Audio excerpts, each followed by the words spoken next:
Here we go. Matt Valentine, building Atletico, Dallas. What an honor it is to be hosting you on the Sport Businessman podcast today. Welcome. Thank you. I'm glad to be here. So, can you introduce to us and give us a brief interview of how your interest in sports and entertainment began, entrepreneurship, and your role today of founding Atletico Dallas? Yeah, of course. So I grew up in Dallas playing soccer, club soccer, played in college, tried to play post-college for a minute, played in the USL for one season. It was USISL at that point, then went down to Mexico and trained with Atlas in Guadalajara with the reserve team for a few months. But I didn't make it in the game and transitioned into a business career with a finance background and was always entrepreneurial and started several businesses. Was fortunate to start a moderately successful energy business that I sold back in 2014. And at that point, I've just been investing in a myriad of things. And the opportunity to purchase a USL team in Las Vegas came onto my desk. And I put a little group together and we tried to acquire the rights to the Las Vegas team with the intention of moving them to Dallas, which the league did not bless that. And so it didn't really go anywhere. However, they said, if you want to start an expansion franchise in Dallas, we would love for you to do that. So I jumped at the opportunity, and there's a myriad of reasons why. And here we are, still 18 months from kickoff, but we've been grinding away on this for about 18 months. Did you know you wanted to be one day a team owner or entrepreneur when you were in the USL and moving to Atlas to try No, and play in South America? no, not, yeah, not at all. I mean, you're 22 years old. I wasn't thinking about anything other than trying to play soccer. And, that goes by the wayside. And I had a good degree. I always did decent in school. And so, you just have to transition yourself, right? And then even when I had success, I always knew I wanted to be an entrepreneur. I'm not probably the best employee, but I'm an okay boss. And so I like to do things for myself. And so I always had that entrepreneurial spirit. Um, but owning a sports team never crossed my mind. I mean, you think of like professional sports owners, they're billionaires, right? That's just the like perception on the street. USL cost to enter is so much lower. And so that I wasn't fully aware of that. I never contemplated it. But once I started digging in, it was super clear to me that this is something I would love to do. And when looking at your first USL opportunities and becoming an owner of a sports team, what was the attractive opportunity of investing in USL? Can you, before we touch on Atletico Dallas, can you give us an overview of the ecosystem? Why was it attracting at the Yeah, start, and why is it attractive today? yeah, for certain. The cost to enter is much lower than MLS or any other major US sport. So there's that, which is important. You can put a funding plan together that's reasonable. The operational costs are also wildly different because the player salary structure is much lower than every other major professional league. So it allows you to get a team off the ground without being a billionaire or something you would see in a major sport. That being said, there's tremendous upside in the USL. I like the community aspect. They're really grassroots. It's what we say, it's a hand-to-hand combat. We're engaging fans on a personal level. It really is in the community to build our fan base. And there is tremendous upside. I've always had the belief that USL would push to have a Division One league and that they would push for promotion relegation. I had spoken with the league enough prior to me entering into the franchise agreement to understand that was important to them. I didn't think it would happen before we even started playing. I thought it happened in 5 years, but the fact that we're going to have promotion relegation, Division One, we have an open player system. It's not a closed system like the MLS. That's really exciting and creates tremendous upside from a business standpoint, from an investor standpoint. There's tremendous valuation lift you could see if you can do the things I think are correct and really build a strong fan base that lasts for generations. And, it's thanks to the builders of a few years ago and 10 years ago who started litigations to bring promotion relegation to the United States. And many also failed to keep up their franchises and eventually um, quit and ceased operations. So before diving into the upside of building into a USL franchise, could you kindly and briefly explain to us what were some of the risks um, that you saw with building a USL franchise, and then let's get right into the upside because it's a great opportunity. Yeah, when we were evaluating the opportunity, it's unique going into Dallas, right? It's really the largest market within the USL, which is good. So there's upside there. We also have a lot of competition. We're the only new team going heads up against an MLS franchise, which that's never happened. USL teams usually come into markets where there aren't MLS franchises. And we have a very established MLS franchise that was one of the original, I think, 10 franchises owned by arguably the godfather of U.S. soccer with the Hunt family. I mean, the Open Cup's called the Lamar Hunt Trophy if you win the Open Cup. I mean, they're pioneers in the sport in the United States, and we are really differential to that. But either way, we do have an active MLS franchise here. So that was definitely a risk. Geographically, we're very far apart, so I thought that could minimize the risk. Um, and to me, that was the main thing. I believe the community of Dallas is ready for a second professional team that's more in the located in the city center, and not out in the suburbs. I think Dallas County has 2.7 million people. The entire Dallas Metroplex is 8 million people. It's a gigantic city. We can easily support two professional men's soccer teams. For the for the investor upside and opportunity, what are the assets which do you look at to capitalize on, and also are there new assets that can be invented? Yeah, that's a good question. Our key, obviously, if you're starting a team, the big risks right off the bat for me was I didn't have a stadium to play in and I didn't have a training center. So you have to have both of those. I knew I wasn't going to start play till 27, so I have a few years. Dallas has opportunities and options to do that. We've been in discussions with the several cities for uh, over a year, working through all of that. Our stadium came together with the Cotton Bowl, and that's really, from a business standpoint and a revenue generator, that's our biggest revenue generator is having a stadium that um, can activate a fan experience and activate sponsorships. We're playing in an iconic stadium where seating capacity is more than we'll probably ever need. Hopefully not, but I would imagine it seats 90,000 people.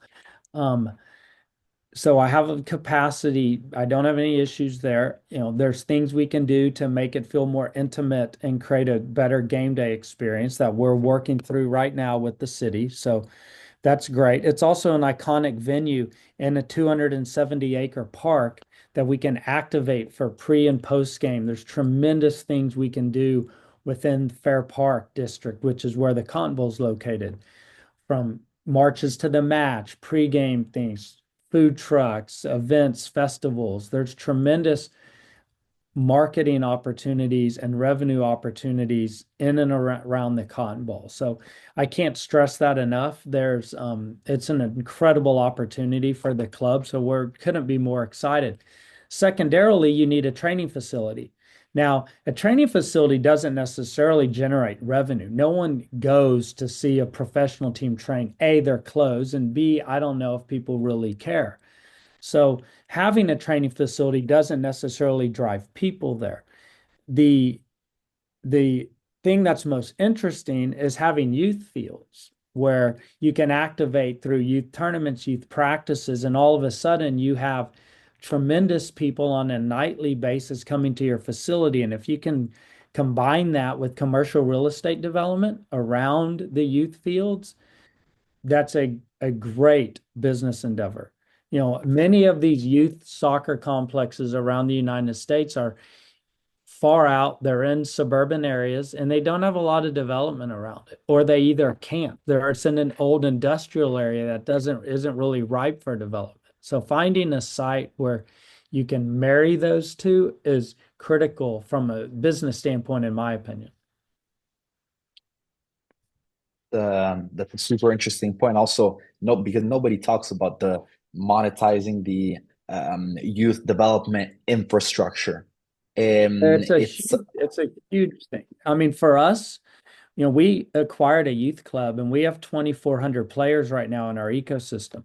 So if you think about the scale of that, that's 2,500 families, not people. If a family has three people on average, that's 7,500 people that all of a sudden have an affinity towards our brand. They want to, 7,500 people that want to buy our merchandise, buy tickets to games.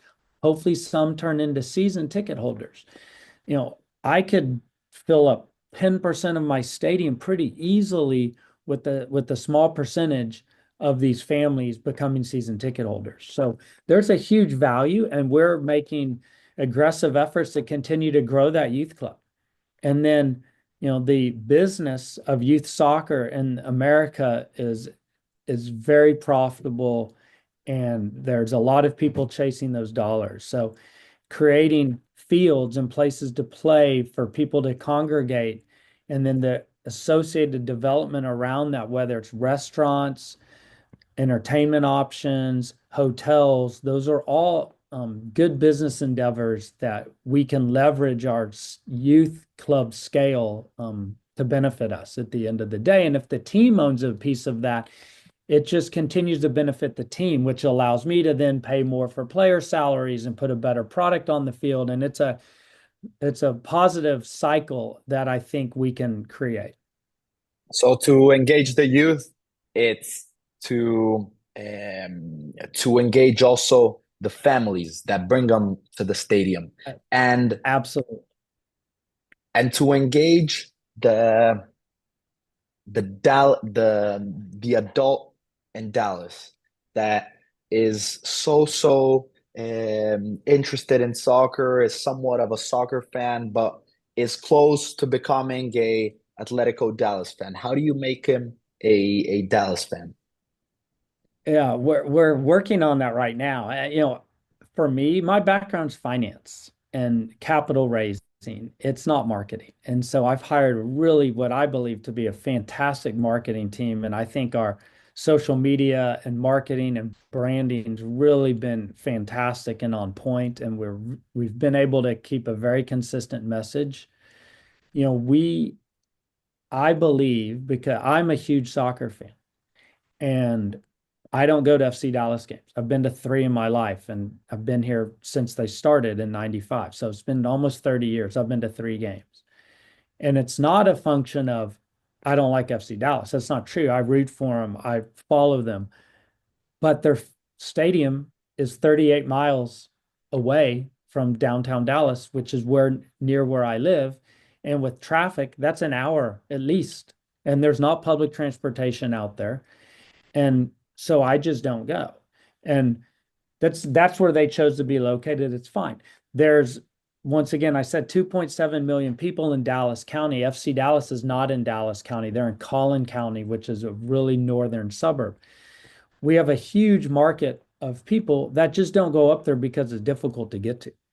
And so I am highly confident that we'll be able to capture those fans that want to experience professional soccer that maybe don't have the ability to get to the current location. And Dallas is 49% Hispanic, roughly. That has a huge affinity for this sport. And I play in men's leagues that are primarily Hispanic on men's teams. And everyone that I play with and play against, they all want a professional soccer team in the heart of the city that they can call their own. And I've known that for 10 years, and I just never really thought I could do anything about it. Now to have the opportunity is incredibly exciting, and we can use it as a platform to do more than just provide a soccer team, but improve the community, right? Empower communities that are underserved, empower kids that don't have access to the game, create more playable space in the city. Dallas has a soccer field shortage, massive soccer field shortage. If you anyone who plays club soccer, they're practicing on fields with three or four other teams at the same time. And that's just not good for development. There's kids practices are canceled because they can't find fields. It's a huge problem. So to work with the city of Dallas to try to expand that is a really exciting venture for us. I didn't know that Dallas had a shortage of soccer fields, and I don't think many people are aware of it, mainly because we see it as a very, very big um, sports hub, like cities like Miami, New Of York, and course. Los Angeles. And I don't know if other cities have the same problem, but there's over 2,000 youth teams in Dallas, and there's just under 200 fields.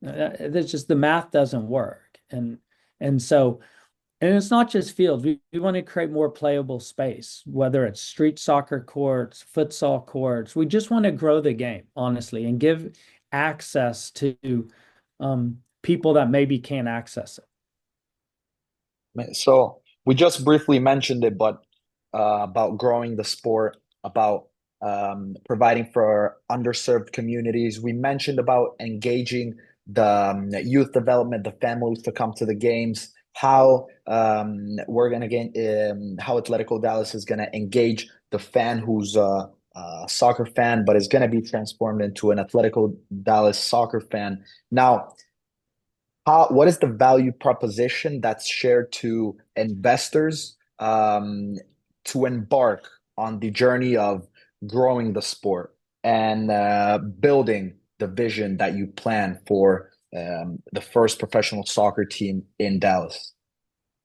Yeah, so the the original funding raise was friends and family. It was myself and friends and family, and we have some significantly powerful Dallas individuals behind the team, which is important.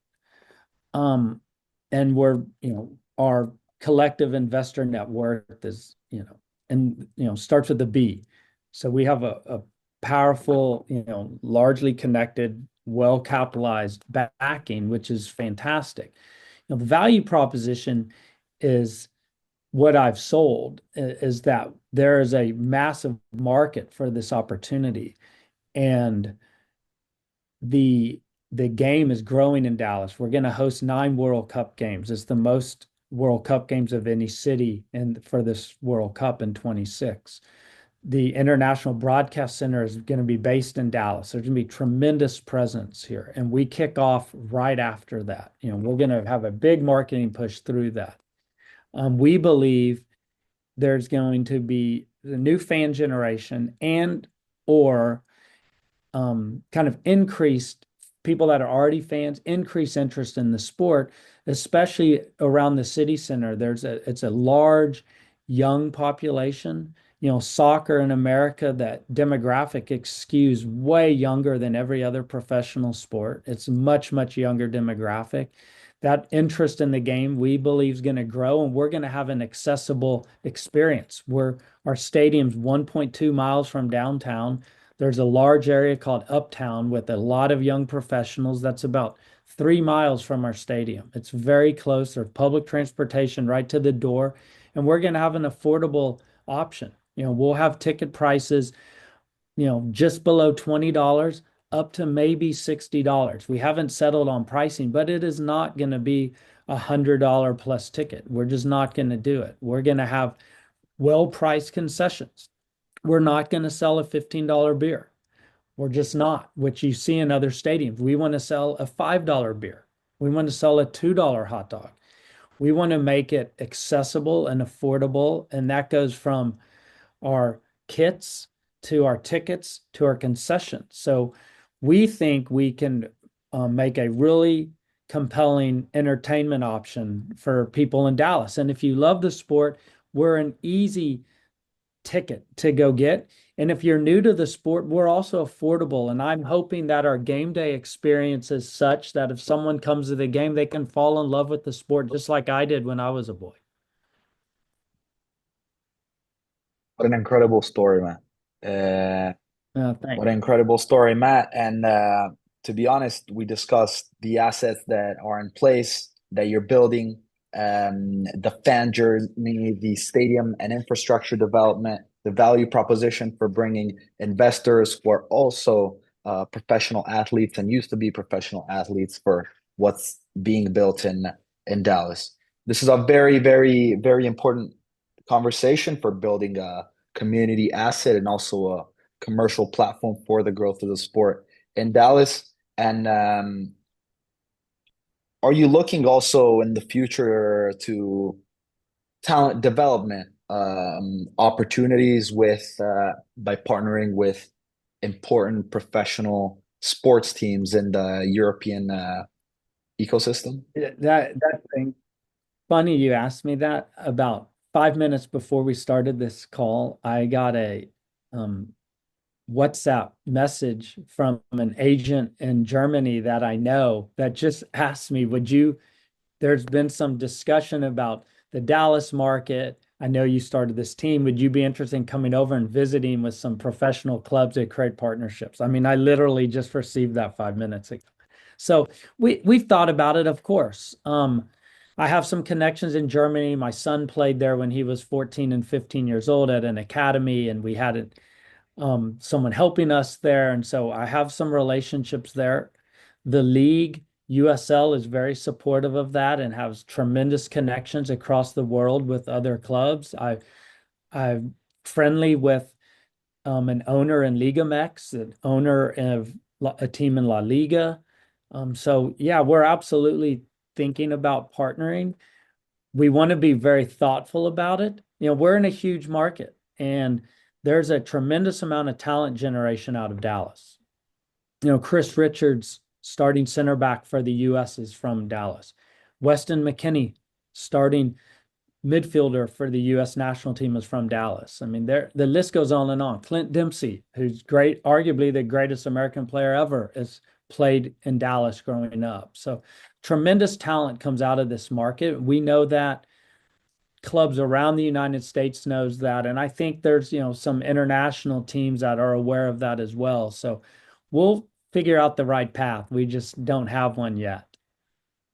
Amen. So we look forward to seeing if Bayern partnered with FC Dallas, Borussia Dortmund, or Bayer That'd be Leverkusen is going incredible. to partner with Atletico Dallas. So Yeah, that, you know, all of those would be incredible. I mean, who knows? I'm a Chelsea fan, so you know, that's where I would want, but that's my own bias. We want to create and I got to go back. When my son was over in Europe, he had trials with numerous teams in Germany, and he gave me an opportunity to kind of see how a professional club in Europe runs. And we want to create, and the American clubs generally aren't run that way. And we want to try to create that as much as we can, from our training facility to our structure to how we bring in kids. You know, the soccer and the youth market in the United States is pay to play. You know, these kids pay to play. And over in Europe, if you're on a youth team of a professional club, you're not paying to play in that club. You know, you are chosen to play in that club. And we want to create that same market. I mean, we will have pay to play within our youth ecosystem, but we'll also have a pro academy that is not pay to play, where we are trying to create the next generation of stars that we can move through our system, and hopefully they can go play beyond us, which is what most kids dream of. Most American kids, they dream of playing in Europe. I mean, that's where they want to play. Just as a basketball player in Europe dreams of coming to play in the NBA.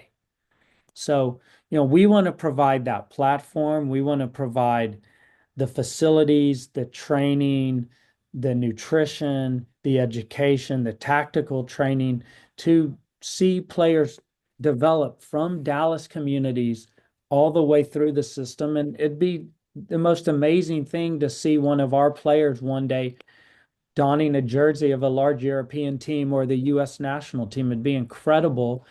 And it would definitely make this whole journey well worth it. Beautiful. Thank you so much, Matt, for sharing what you are building with Atletico Dallas, the commercial opportunities, how you are engaging the fan investors and the youth development. It was an honor to host your experience on the podcast today. Thank you so much. I was glad to be able to do it.